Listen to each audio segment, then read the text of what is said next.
trigger for trichotillomania and involves then the added on compulsion of digging into the skin, because you can see the hairs just under the skin, and digging into the skin and ripping them out, which is not necessarily better.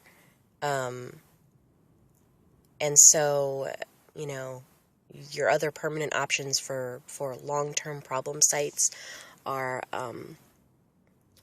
laser hair removal, electrolysis, I believe it's called, and that's something I would consider for problem sites I've had that I've been dealing with for years and years.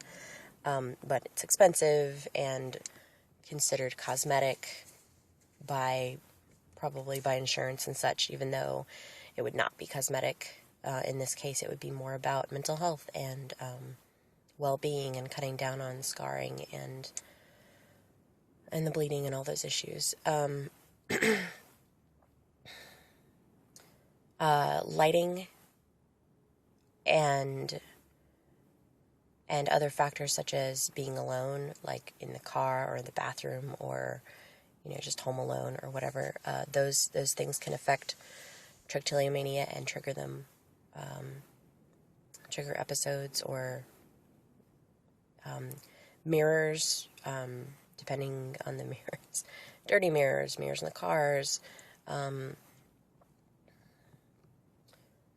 and it's a tough disorder.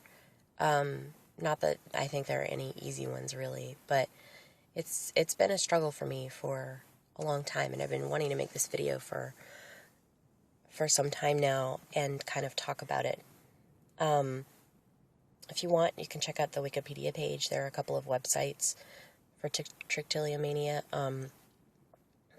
Lately, I've been looking into finding support forums for other people who deal with the disorder, but I'm a little worried that reading about other people's experiences with this disorder is going to be triggering and make mine worse, which is really seems like kind of a paradox, conundrum type thing, and I'm nervous about that. So I'm working on it. I have been working with a counselor for some time now, specifically about this issue, and looking into dialectical behavioral therapy, DBT, which is, from what I've heard from professional and personal anecdotal information, an amazing therapy method, DBT.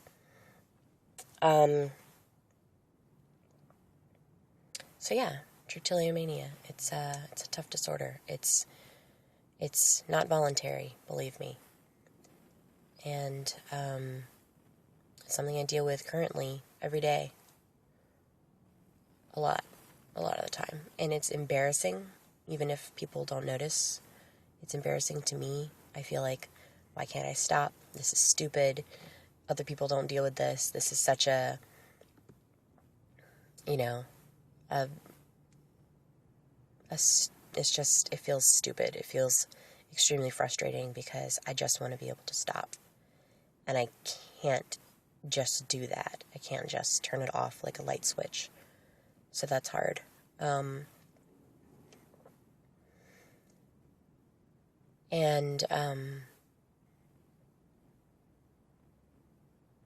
Other triggering aspects are, you might have seen my false lashes video tutorial. I like wearing false lashes because the feel of mascara, which to me seems like kind of the alternative if I want to get dolled up. Mascara triggers my trichotillomania pretty badly usually.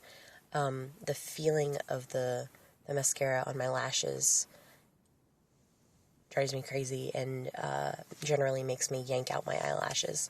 And yeah, it hurts, and it's not pleasant, and it's hard to stop. So I know that mascara is often a trigger for that, so I just avoid mascara. I don't wear it very much. Actually, I don't think I even have any mascara currently, because I know that it's a trigger.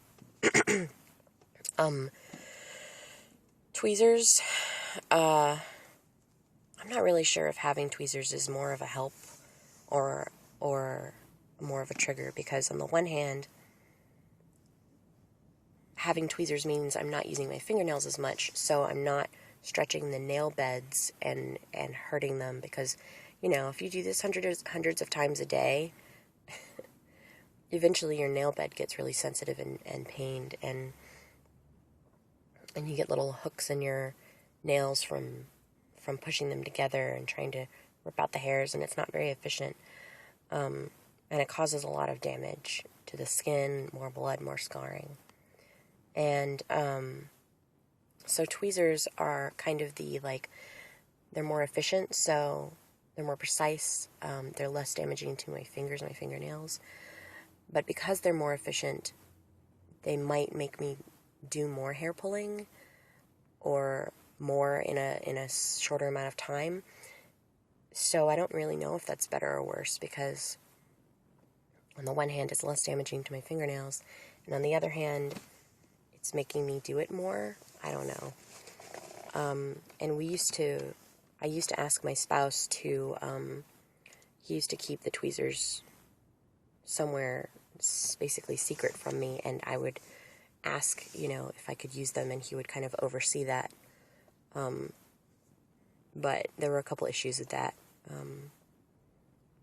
And some of it is that I pull hairs out when I'm not thinking, then I'm not thinking about it. I'm just doing something else, like watching TV or driving down the road or something.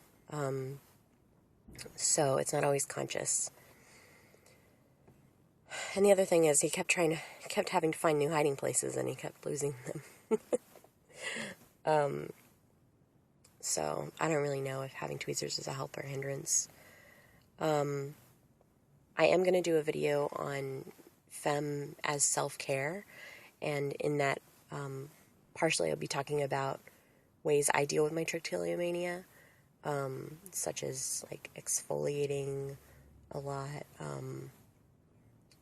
different shaving methods, things like that. So look out for that video.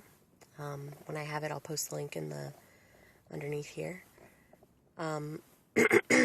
So trichotillomania, it's a tough disorder. Had it for as long as I can really remember. It flares up, it dies down sometimes for me. It's triggered by different things. Stress makes it worse. It's not voluntary. I wish I didn't have this. It's embarrassing. It's painful. I don't enjoy it. So if you have questions, let me know, and if I have enough questions, I'll probably make a second video about this disorder, and but this is just an introductory video I wanted to make really quick, to kind of give you all some insight into this disorder. It's not talked about much. I feel like there's a lot of shame surrounding it in general, and a lot of you know me and didn't know that I deal with this, and it's not something I enjoy talking about very much, but I feel strongly about awareness about disorders, because the more we know, the more we can understand, and the more we can try to help, and the more people will shame other people less about various issues that they have. So thanks for watching. Please be kind and patient with me. This is scary for me to talk about. And it's definitely one of my more serious videos, so I kind of apologize for that. It's not all going to be makeup and robot cat ears. Thanks for watching.